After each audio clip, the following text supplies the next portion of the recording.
Olá, tudo bem?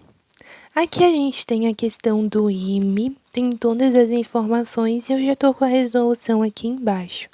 Então eu vou explicar para você bem passo a passo essa resolução, tudo conforme foi feito, de onde que surgem, né?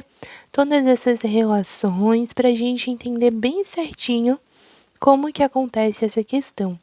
Primeira coisa que a gente tem que entender aqui é que a gente vai ter um circuito, tá?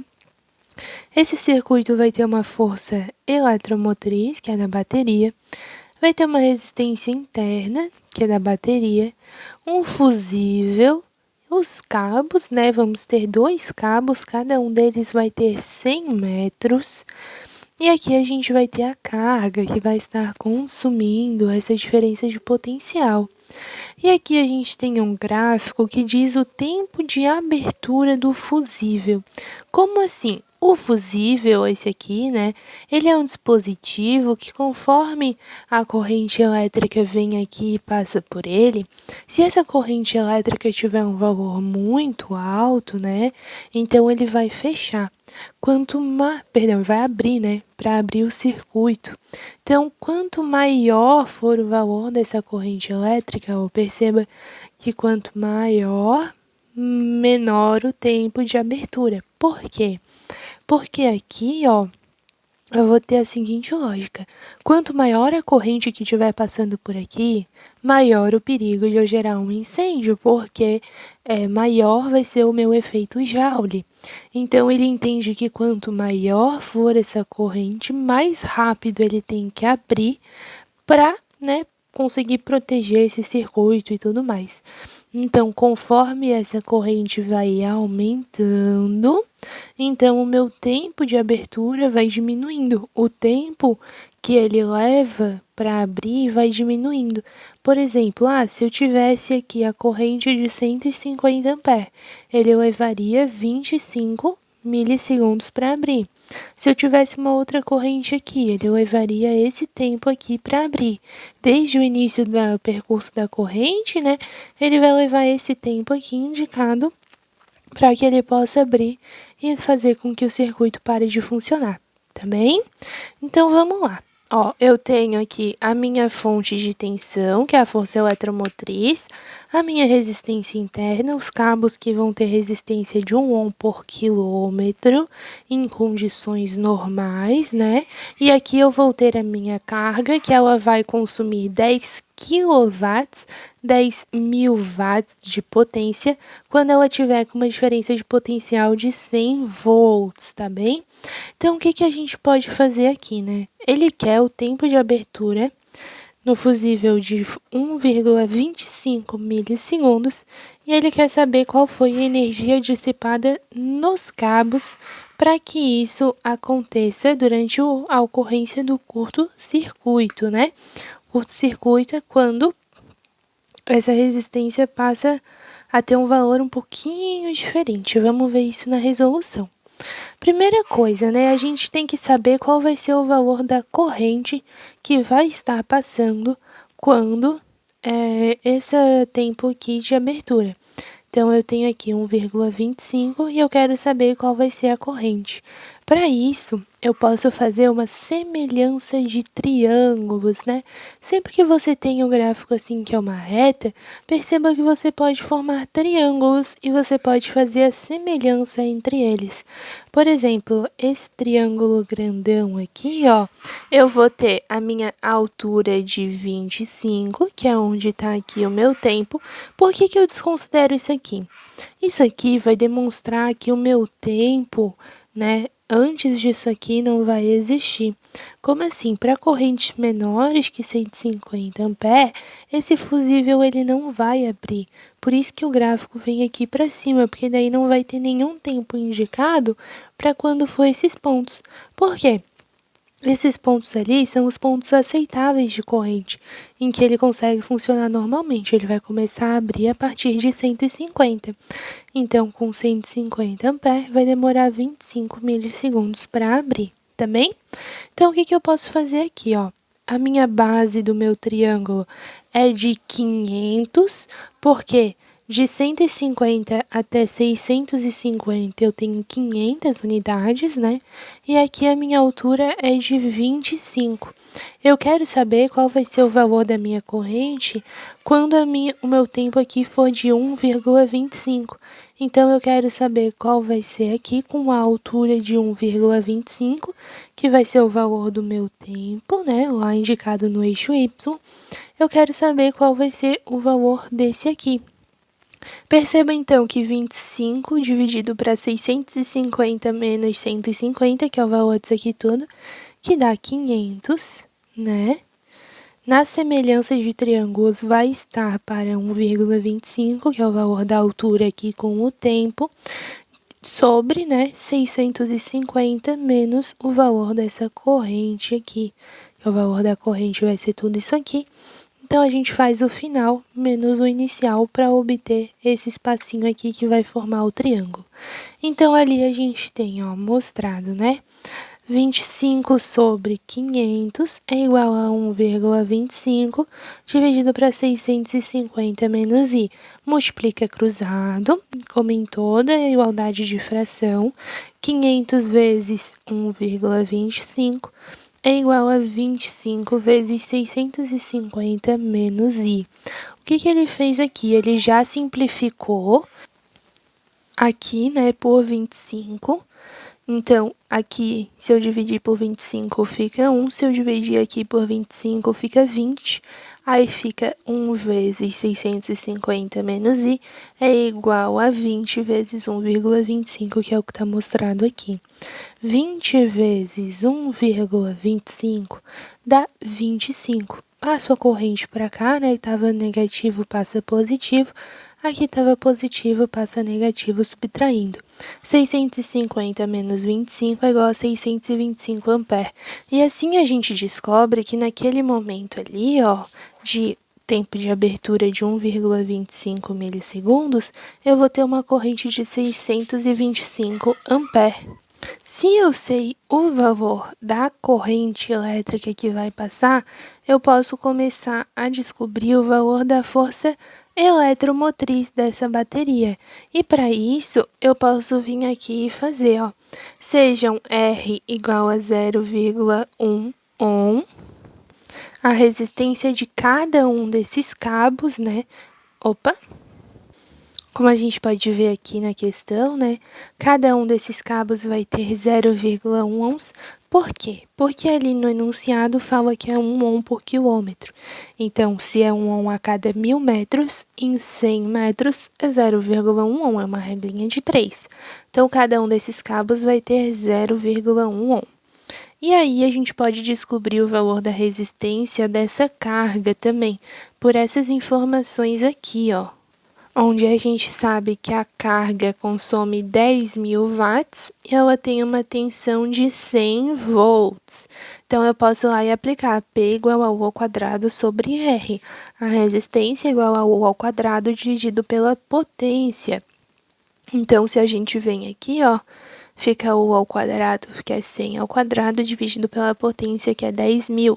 100 ao quadrado é 10.000. 10.000 dividido para 10.000 é 1. Então, assim, a gente tem que a resistência de cada uma dessas cargas ali, né, que vão consumir, é de 1 ohm. Então, se ali a gente sabe que a DDP nos terminais daquela carga é de 100 volts e a resistência dela é de 1 ohm, a gente pode calcular o valor da corrente que passa por ela. U é igual a R vezes I. DDP é 100, a resistência é 1 e a corrente é o que a gente quer saber. Essa corrente vai ser de 100 ampere. Então, se a gente vem aqui e considera o circuito, né, a corrente que vai estar passando por essa carga aqui vai ser de 100 ampere. Logo, a corrente que vai passar por aqui, todo o circuito vai ser de 100 ampere. Com isso, a gente pode descobrir o valor da força eletromotriz, que vai envolver toda a DDP que é consumida nessa resistência, nos cabos e na carga. Então, para descobrir o valor dessa força eletromotriz, a gente pode simplesmente somar todas essas resistências, fazer a resistência equivalente de todo o circuito e multiplicar pelo valor da corrente.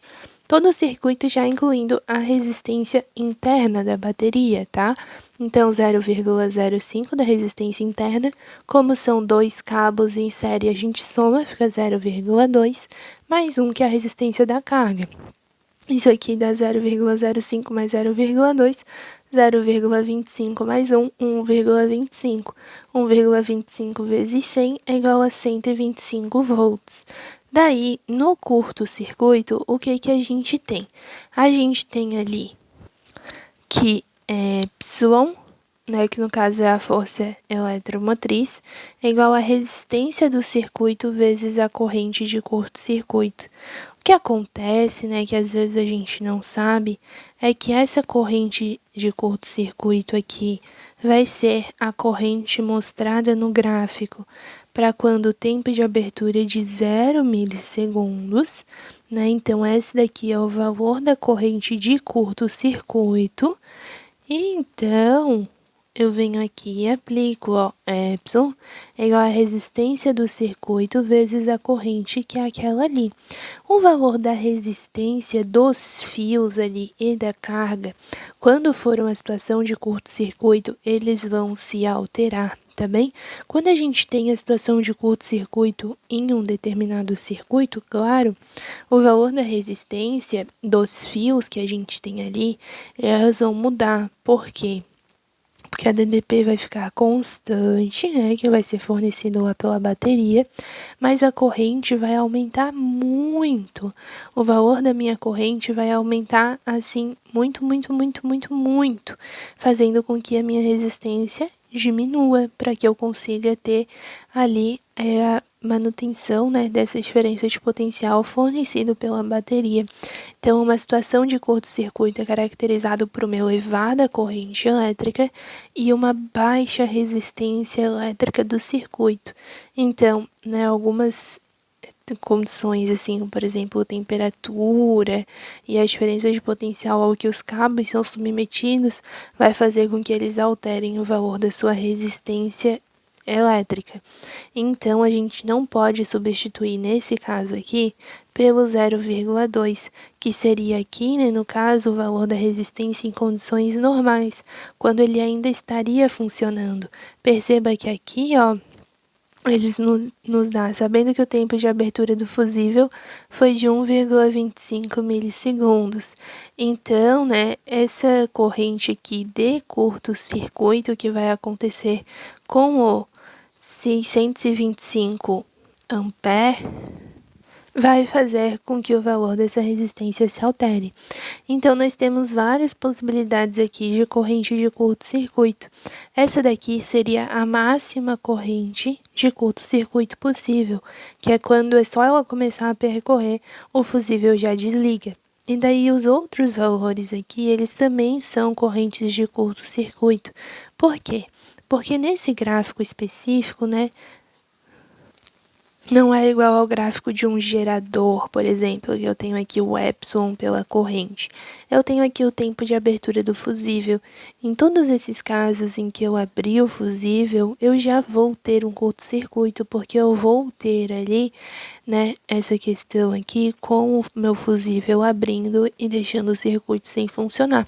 Então, até que esse circuito abra, já é uma situação de curto-circuito, que é quando o meu valor da resistência vai lá embaixo, o valor da minha corrente vai lá em cima, tá bem? Então, para correntes acima de 150 A e até 650 A, a gente já tem situações de curto-circuito. Aqui é a mínima corrente de curto-circuito e aqui é a máxima corrente de curto. Tá? Então, como a gente quer para o tempo de 1,25, a gente vai usar a corrente de 625 ampere.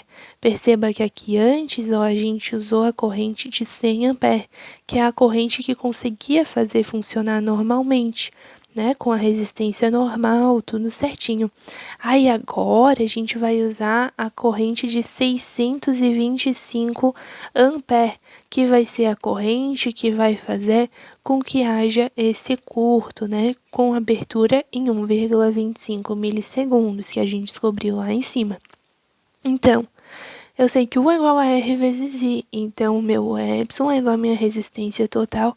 O valor da minha resistência interna nunca muda, tá? Sempre permanece constante, porque vai depender só da bateria. Mas a resistência do circuito, já considerando a resistência dos cabos e a resistência ali da carga, vezes a corrente de curto que vai passar por eles. Então, 125 é igual a 0,05 mais R vezes 625. Então, a gente vai resolver aqui, ó. 125 dividido para 625 acaba ficando igual a 1/5. Então, 0,2. Então, eu tenho que 0,2 igual a 0,05 mais R. O 0,05 passa para o outro lado subtraindo. Fica R é igual a 0,2 menos 0,05, que é igual a 0,15. Então, aqui embaixo a gente já tem mostrado a resistência como sendo 0,15 ohms. Essa daqui vai ser a resistência total ali do circuito, né, considerando os cabos e a carga.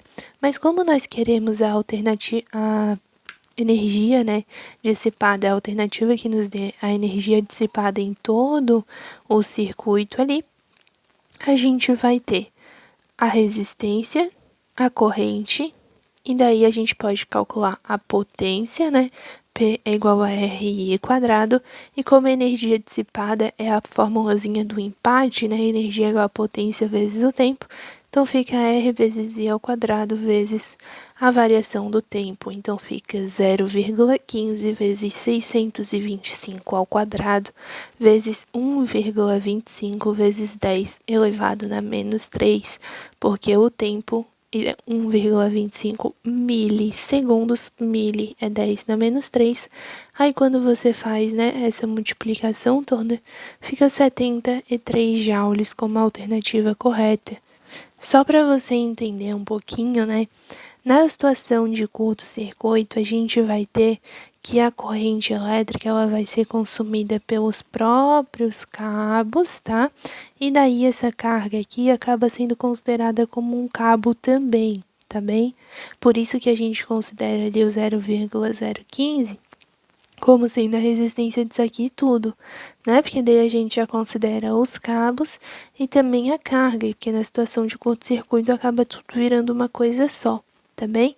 Então aqui esse enunciado foi um pouco infeliz, assim, em pedir a energia apenas nos cabos, que poderia confundir você tentando achar uma relação entre carga e cabos aqui, mas vai acabar que vai ser tudo a mesma coisa, tá? Toda a energia vai ser consumida aqui e a gente pode considerar que a resistência, no caso, vai ser todo o valor desses três aqui, né? Como sendo a resistência que a gente achou ali de 0,15 ohms, tá bem?